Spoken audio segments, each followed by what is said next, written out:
मैं आरपी सिंह, व्याख्याता गणित। प्यारे बच्चों, अध्याय 8 अवकलज के अनुप्रयोग एप्लीकेशन ऑफ डेरिवेटिव का भाग 2 मैं आज आपको पढ़ाऊंगा।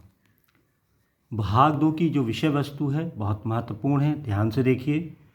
पहली विषय वस्तु है रोले का प्रमेय, रोलेस थ्योरम। दूसरी विषय वस्तु है कुछ उपयोगी परिणाम, सम यूजफुल रिजल्ट्स। तीसरी विषय वस्तु है लैग्रांज का माध्यमान्य प्रमेय। और चौथा है रोले और लैग्रांज पर आधारित कुछ महत्वपूर्ण प्रश्नों के हल। तो आज की इस वीडियो में हम शुरू करते हैं। सबसे पहला जो विषय वस्तु है रोले का प्रमेय। प्रमेय का मतलब होता है नियम। रोले ने एक नियम दिया, यानी एक प्रमेय दिया। वो क्या नियम और क्या प्रमेय है, इसको आप समझने का प्रयास करें।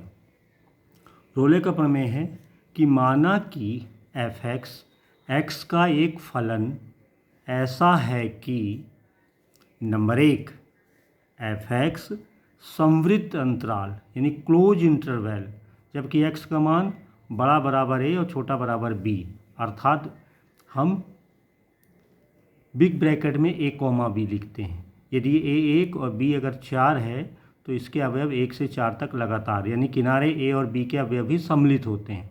अगर ये किनारे के अवयव सम्मिलित नहीं है तो ये विवृत होता है। ये संवृत्त अंतराल में सतत है। क्या मतलब? एफ एक्स संवृत्त अंतराल ए कॉमा बी में सतत है। दूसरी चीज, उसका पहला अवकलज एफ डैश एक्स विवृत अंतराल यानी एक्स का मान ए से बड़ा बी से छोटा, ए और बी के बीच के बिंदुओं के लिए, जिसको हम स्मॉल ब्रैकेट ए कॉमा बी में लिखते हैं, के प्रत्येक बिंदु पर अवकलनीय है। 2 हो गया। संवृत्त अंतराल में फलन सतत है और पहला अवकलज एफ डैश एक्स है, वो विवृत अंतराल में प्रत्येक बिंदु पर क्या है? अवकलनीय है। 2 हो गए। और तीसरी बात है कि जो अंतराल के बिंदु हैं प्रारंभ और अंत के ए और बी, उन पर फलन का मान निकालें, यानी एफ ए और एफ बी का मान बराबर हो। कभी कभी विशेष स्थितियों में एफ ए और एफ बी का मान 0 होता है, लेकिन बराबर ही होता है। तो एफ ए और एफ बी का मान बराबर है। तो ये 3 चीज़ें हैं। तो हम कहते हैं कि रोले के तीनों प्रतिबंध दिया हुआ फलन एफ एक्स संतुष्ट करता है। ठीक है। अगर तीनों प्रतिबंध संतुष्ट हैं तब हम आगे क्या करते हैं, देखिए। तो कम से कम एक बिंदु x बराबर c, जहाँ c क्या है? 1 से बड़ा और b से छोटा, यानी a और b के बीच का एक बिंदु c ऐसा विद्यमान होता है कि यदि उस c को फलन के प्रथम अवकलज यानी एफ डैश c करें तो कितना आ जाए? 0। प्रथम अवकलज में c रख दें तो कितना हो जाए? 0। तब हम कहते हैं कि रोले का प्रमेय सत्यापित हुआ। तो 3 प्रतिबंधों के अलावा हम ए और बी के बीच एक बिंदु सी इस प्रकार निकालेंगे ताकि उसका प्रथम अवकलज में मान रखें, यानी एफ डैश सी, तो 0 हो जाए, तभी रोले का प्रमेय सत्यापित होगा। रोले के प्रमेय को सत्यापित करने के लिए कुछ उपयोगी परिणाम आपको जानना जरूरी है। तो विषय वस्तु 2 में यही ले रहे हैं, इनको आप अपने नोटबुक में लिख के जरूर याद कर लें। तो रोले प्रमेय सत्यापित करने के लिए निम्नलिखित परिणाम उपयोगी सिद्ध होंगे। विद्यार्थी इन्हें याद कर लें। क्या क्या परिणाम है, ज़रा देख लीजिए, इसको याद कर लीजिए। चर x में कोई बहुपदी फलन एफ एक्स, बहुपदी फलन समझते होंगे, x के प्रत्येक परिमित यानी निश्चित मान के लिए सतत होता है। x का अगर परिमित मान है तो बहुपदी फलन सतत होता है, तो ये सतत होगा ही। दूसरा है x के प्रत्येक परिमित मान के लिए फलन sine x, cos x, e to the power x भी सतत होते हैं। तीसरा उपयोगी परिणाम है यदि x is greater then 0, x 0 से बड़ा यानी धनात्मक मान है, x का धनात्मक मान है, तो फलन log x सतत होता है। ये भी सतत के लिए एक नियम है। चौथा है यदि x का मान plus minus pi upon 2, plus minus pi upon 3 pi upon 2, plus minus 5 pi upon 2, pi upon 2, 3 pi upon 2, 5 upon 2, plus minus के साथ इस तरह से आगे बढ़िए, के लिए फलन tan x सतत नहीं होता। क्यों नहीं होता? क्योंकि इन बिंदुओं पर tan x का ग्राफ अनंत हो जाता है, यानी फलन सतत नहीं होता, बाकी पे होते हैं। पांचवा है फलन f(x) बराबर मॉड ऑफ x, निरपेक्ष मान, x का निरपेक्ष मान, मतलब है f(x) क्या है? x के निरपेक्ष मान का फलन है, बिंदु x बराबर 0 पर अवकलनीय नहीं होता, ये भी आप ध्यान रखिए। छठवां है यदि कोई फलन f(x) एक दिए हुए अंतराल के प्रत्येक बिंदु पर अवकलनीय है तो फलन f(x) उस अंतराल में सतत होगा, ये भी एक नियम है। सातवां है यदि फलन f और g, दो फलन हैं, दोनों संवृत्त अंतराल a, b में सतत हैं या सतत हों तो फलन f प्लस माइनस g और f इंटू जी भी उस संवृत्त अंतराल a, b में सतत होगा। समझ में आया?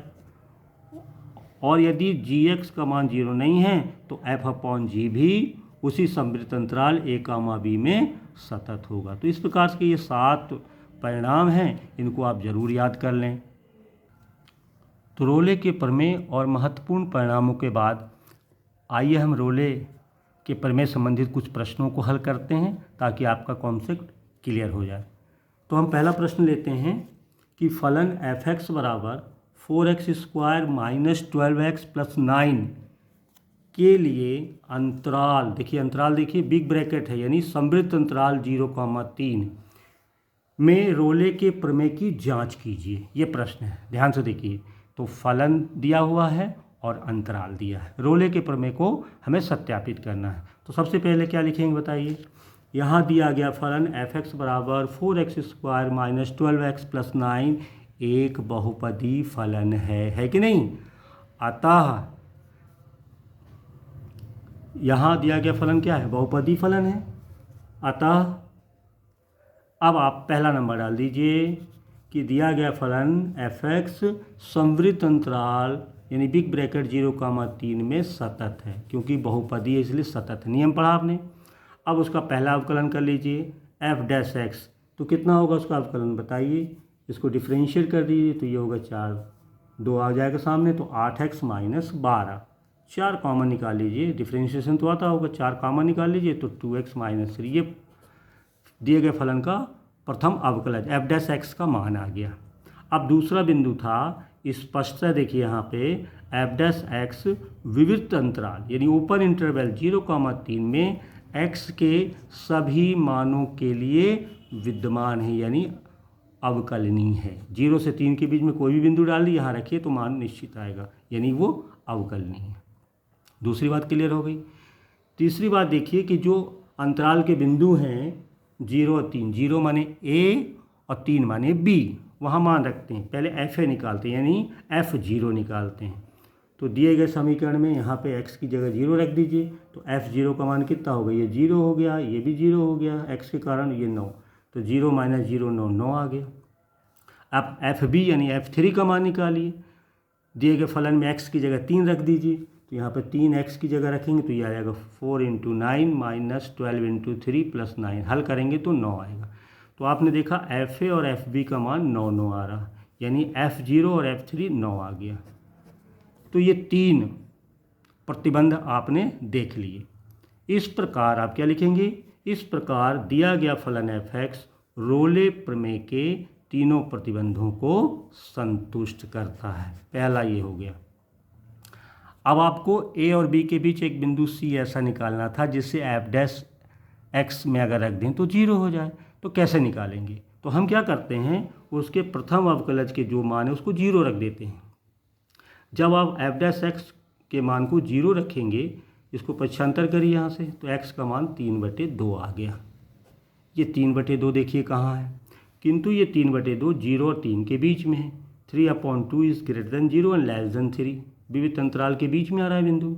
इस प्रकार जब c 3/2 रखेंगे आप ऊपर तो f' अपने आप कितना होगा? 0, क्योंकि f'(x) को 0 लेके आपने c निकाला है, तो c का मान 3/2 है, इसका मतलब f' 0 आ गया। अब आप क्या कहेंगे? अतः रोले प्रमेय सत्यापित हुआ। इस तरह से आप इस सवाल को करेंगे। चलिए अगला प्रश्न लेते हैं, प्रश्न नंबर 2। फलन एफ एक्स बराबर e to the power x into cos x. देखिए दो फलन का गुणा है यहाँ पे, महत्वपूर्ण प्रश्न है। के लिए अंतराल एक्स का मान बड़ा बराबर -π/2 और छोटा बराबर π/2 में रोले प्रमेय की जांच कीजिए। तो ये आपका फलन है और ये आपका अंतराल है। जैसे पहले प्रश्न में किया उसी तरह से करेंगे। तो थोड़ा इसको आप देखिए किस तरह से करते हैं। यहाँ पे आप देखिए, यहाँ ये चरघातांकी है कॉस का, दो फलन का गुणा है। तो यहाँ चरघातांकी फलन को मान लीजिए जी एक्स, मान लीजिए कितना है ई टू द पावर एक्स, दिख रहा है ई टू द पावर एक्स, इसको आप मान लीजिए जी एक्स। तथा कोसाइन फलन जो ये है इसको मान लीजिए एच एक्स बराबर कॉस एक्स। दो तरह के फलन हैं, एक आपका चरघातांकी फलन है और एक कोसाइन फलन, दोनों का गुणा है। तो x के सभी मानों के लिए क्या होते हैं ये सतत, जैसे ऊपर नियम आपने पढ़ा। अतः अब पहला चीज़ बताइए कि फलन एफ एक्स बराबर g x into h x यानी e to the power x into cos x था। समवृत्त अंतराल क्लोज इंटरवल -π/2 से π/2 प्लस π/2 में x के सभी मानों के लिए सतत है। पहला तो ये सतत हो गया, ई टू द पावर एक्स और कॉस एक्स ये सतत होते हैं। अब उसका पहला अवकलज कर लीजिए। कैसे करेंगे? जो आपका प्रश्न है पहला फलन दो फलन का गुणा है, इसका आप अगर अवकलन करेंगे तो गुणे का नियम लग जाएगा। तो कितना आएगा बताइए, यहाँ पे एफ डैश एक्स आएगा, पहला फलन ई टू द पावर दूसरे का अवकल गुणांक प्लस दूसरा फलन पहले का अवकल गुणांक। इसको सरल करिए, ई टू द पावर एक्स बाहर निकालिए तो ये बचेगा cos x minus sine x बनेगा। ये प्रथम अवकलज हो गया, जिससे स्पष्ट है कि जो विविध अंतराल है, विविध माने ओपन इंटरवल, जिसमें किनारे के ये संख्याओं को नहीं लिया जाता, यानी -π/2 प्लस π/2 के बीच के कोण लेंगे, इसमें x के सभी मानों के लिए इसका प्रथम अवकलज एफ डैश एक्स विद्यमान है, यानी इसका मान आ जाता है, तो अवकलनीय है। दो शर्तें हो गई। तीसरा है साथ ही एफ ए बराबर एफ बी। तो आप यहाँ पे पहले कॉस को ही देख लीजिए, e to the power x into cos था, तो यहाँ पे e to the power x into cos है दिया हुआ फलन। तो हम पहले कॉस के देखते हैं, ठीक है। तो हम जानते हैं कि अगर हम कॉस में ए रख दें तो कितना आएगा, यहाँ पे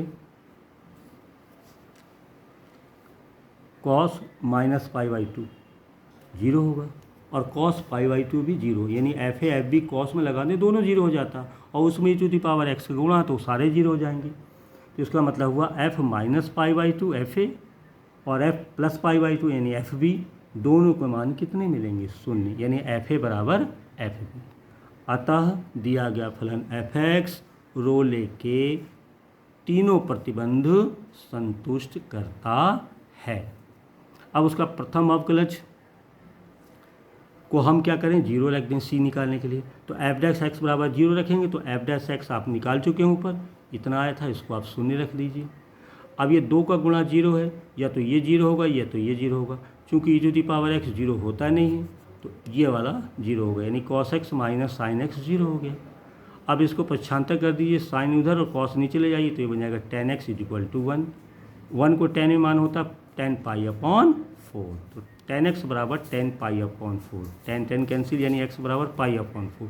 अब जो x का मान π/4 आया वो विविध अंतराल -π/2 प्लस π/2 के बीच का कोण है ना। इस प्रकार जब c π/4 है तो एफ डैश सी जीरो है। अतः जो c है -π/2 प्लस π/2 के बीच का कोण है, तथा एफ डैश में अगर π/4 रखेंगे तो वो ज़ीरो हो रहा। इसका मतलब क्या हुआ, अतः रोले प्रमेय सत्यापित हुआ। समझ में आया आपको? चलिए एक और महत्वपूर्ण प्रश्न ले रहे हैं, प्रश्न 3। इसको देखिए ज़रा ध्यान से, प्रश्न को बहुत महत्वपूर्ण है, परीक्षाओं में पूछा जाता है। इसमें है कि रोले प्रमेय के प्रयोग द्वारा वक्र y = 16 - x², जबकि x किसका सदस्य हो, ये समवृत्त अंतराल -1 से +1 यानी अंतराल दिया, पर वे बिंदु ज्ञात कीजिए जहाँ स्पर्श रेखा x अक्ष के समानांतर है। यानी इस वक्र पर एक बिंदु लेना है और उस बिंदु को बताना है कि कौन सा बिंदु है जहाँ पर स्पर्श रेखा खींची जाए तो वो x अक्ष के समानांतर होनी चाहिए। सवाल समझ में आया आपको? आगे करते हैं। वक्र का समीकरण कितना है, y बराबर 16 - x² है, ठीक है। अब माना कि वक्र पर एक बिंदु P ले लिया x1 y1, जहाँ पर स्पर्श रेखा खींचना वो भी x अक्ष के समानांतर। तो माना वक्र पर एक बिंदु P x1 y1 है, ठीक है, वक्र लिया और उस पर एक बिंदु P ले लिया, जहाँ स्पर्श रेखा प्रश्नानुसार दिया है x अक्ष के समानांतर है ना।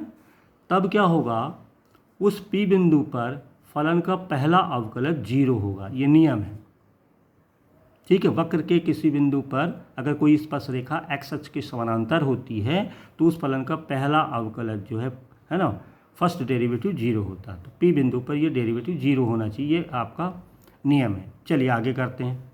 तो y equal to 16 minus x square में पहला अवकलज निकाल लीजिए dy/dx, इसका डिफ्रेंशिएट करिए तो -2x आएगा ना। चलिए अब इसी मान dy/dx को P बिंदु पर देखें तो P बिंदु को क्या करेगा, संतुष्ट करेगा। तो P बिंदु के निर्देशांक x1 y1 थे तो x की जगह x1 हो जाएगा, तो -2x1 हो गया। तो dy/dx at point P is equal to -2x1। लेकिन dy/dx इक्वल टू 0 जहाँ आपने निकाला था, क्योंकि x अक्ष के समानांतर स्पर्श रेखा है, तो जैसे इसको हम 0 लिखते हैं, यानी इसका मान आपने निकाला -2x1 बराबर 0, उसको हल करेंगे तो x1 का मान 0 आ जाएगा, ठीक है ये। अब देखिए बिंदु P x1 y1 वक्र y equal to 16 minus x square पर स्थित है, यानी यह बिंदु इस वक्र के समीकरण को संतुष्ट करेगा। इसलिए क्या हो जाएगा, y1 equal to 16 minus x1 square, और x1 का मान ऊपर आ चुका है कितना, 0, रख दीजिए यहाँ 0, 16 माइनस 0 यानी 16 आ गया। इसलिए अभिष्ट बिंदु क्या मिला, P x1 y1 क्या मिला, P इक्वल टू 0 16। समझ में आया, ये बहुत महत्वपूर्ण प्रश्न है, इसको आप जरूर करिएगा। चलिए आगे बढ़ते हैं। अब विषय वस्तु 3 में आते हैं, लैंगराज का माध्यमान प्रमेय। ध्यान से देखिए, इस प्रमेय को भी रोले की तरह ही है। माना कि f(x) x का एक फलन ऐसा है कि नंबर 1 f(x) संवृत्त अंतराल यानी x बड़ा बराबर a और छोटा बराबर b अर्थात बिग ब्रैकेट a, b में सतत है। रोले में भी यही था, ठीक है। दूसरा है f(x) विविक्त अंतराल यानी x is greater then a and less then b अर्थात स्मॉल ब्रैकेट में a, b में अवकलनीय है। दो ये प्रतिबंध है, अर्थात अंतराल a, b के प्रत्येक बिंदु पर f(x) का अवकलन विद्यमान है। तो अंतराल a, b में एक बिंदु x बराबर c ऐसा विद्यमान होता है कि, ये देखिए एक सूत्र दिया है, fb minus fa upon b minus a is equal to f'(c). इससे आपको c आ जाएगा, और c a और b के बीच में अगर है तो आपका ये लैंगराज का माध्यमान प्रमेय सत्यापित हो जाएगा, यानी a और b के बीच में c बिंदु निकालेंगे इस सूत्र से। चलिए इस पर एक महत्वपूर्ण प्रश्न कर लेते हैं, ध्यान से देखिए।